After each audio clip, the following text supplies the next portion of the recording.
আসসালামু আলাইকুম। প্র্যাকটিস হবিগঞ্জ থেকে আমি আছি মামুন রশিদ শিবলু। সো আজকে আমাদের সাথে আছেন আমাদের প্র্যাকটিস হবিগঞ্জের এক্সিকিউটিভ চেয়ারম্যান আবির সাহেব। সো রমাদান চ্যালেঞ্জ 2026 আজকে 21তম দিনে আমাদের একটা কুইজ আয়োজন করার একটা প্ল্যান ছিল। তো আমরা মূলত আবির স্যারের একটা এক্সট্রা অর্ডিনারি প্ল্যানের জন্য কুইজটা ক্যান্সেল করে দিচ্ছি। বাকিটা আমরা শুনবো আবির স্যারের মুখ থেকে। সো স্যার যদি একটু বলতেন। আসসালামু আলাইকুম স্যারকেও জানাই এবং বাকি সবাইকে। তো আজকে একটা কুইজ ছিল আসলে। তো আমরা অনেকদিন যাবতীয় রামাদান চ্যালেঞ্জ 2026 গ্রুপটা অবজার্ভ করতেছি, আমি ইমন স্যার, সাগর স্যার সহ বাকি অনেকেই। তো আমরা আজকে আসলে একটা সিদ্ধান্তে উপনীত হইলাম যে আজকে যে আপনাদের কুইজটা ছিল কুইজটা ক্যান্সেল করে দিই। তো এটার কোনো রিজন স্যার আমরা করি নাই। রিজনটা হচ্ছে গিয়ে আমরা চাচ্ছি এই কুইজের পরিবর্তে আপনাদেরকে ভিন্ন একটা জিনিস নিয়ে আসতে, এবং অবশ্যই গিফট থাকবে। গিফট স্যার আসলে প্র্যাকটিস কথা বলে না। তো এই কুইজের পরিবর্তে আমরা ওই জায়গায় রিপ্লেস করব একটা ক্রিয়েটিভ রাইটিংয়ের বিষয় নিয়ে। লাইক আমাদের Ramadan challenge day 21 maybe. So 21 maybe আজকে যে কুইজটা ছিল ওইটা আমরা ক্যান্সেল করে আপনাদেরকে জন্য নিয়ে আসছি, আপনাদের একটা ওভারঅল জার্নি নিয়ে লিখবেন।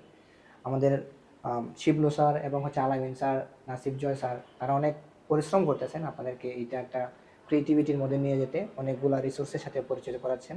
তো আমরা চাচ্ছি আপনারা সবগুলা বিষয় নিয়ে, আমরা জানি অনেকেই মুখে বলতে পারি না গুছিয়ে, তাই আমরা চাচ্ছি আপনাদের পক্ষ থেকে আপনারা খুব সুন্দর করে লিখবেন, এবং ওই লেখার মধ্যে যাদের লেখা সবচেয়ে ক্রিয়েটিভ হবে, সুন্দর হবে, গোছালো হবে, অর্থাৎ অর্গানাইজড ওয়েতে যে লিখতে পারবে without the helping from the chat GPT, অর্থাৎ নিজস্ব একটা ক্রিয়েটিভিটি, আপনার যে নিজস্ব একটা ইমোশন রয়েছে সেটা মিলিয়ে যদি একটু লিখতে পারেন এবং সেটা আমাদের প্র্যাকটিস হবিগঞ্জের পাবলিক যেটা পেজ রয়েছে ওই পেজে আপলোড করেন, ওইখান থেকে আমরা রিচ, জাজমেন্ট, আমাদের যে টিচার প্যানেল রয়েছে তাদের জাজমেন্ট থেকে, রিচ থেকে সবগুলো মিলিয়ে আমরা দেখবো কাদের রাইটিংটা সবচেয়ে সুন্দর, এবং যাদের রাইটিং সুন্দর হবে তার জন্য আমরা আসলে গিফট নিয়ে আসবো। এবং যারা যারা লিখবেন তাদের জন্য কোনো গিফট রাখা যায় কিনা আমি স্যারের দৃষ্টি আকর্ষণ করব। বিষয়টা হচ্ছে স্যার, আমরা কুইজ থেকে 10 জনকে প্রাইজ দিতাম। তো আমরা এখানেও 10 জনকে প্রাইজ দিচ্ছি। স্পোকেন ক্যাটাগরি থেকে 5 জন আমরা পিক করব এবং আইএলস থেকে 5 জন। সো আপনি যেটা বলছেন 3টা ক্যাটাগরি, আমাদের স্যাররা দেখবেন আপনি কতটুকু ক্রিয়েটিভ লিখছেন, পাশাপাশি এআই থেকে হেল্প নিচ্ছেন কিনা, এবং পাশাপাশি আপনার পোস্টের রিচ বা রিয়াকশন কেমন, অর্থাৎ মানুষ আপনার পোস্টটা কীভাবে গ্রহণ করতেছে, এই 3টা ক্যাটাগরির ভিত্তিতে আমরা জাজ করব। সো এই জাজমেন্টের ভিত্তিতে আমরা স্পোকেন ক্যাটাগরি থেকে 5 জন এবং আইএলস থেকে 5 জন আমরা উইনার হিসেবে সিলেক্ট করব। এর বাইরে বাকি যারা ভালো লিখবেন অবশ্যই আপনাদের জন্য আমাদের দোয়া এবং ভালোবাসা।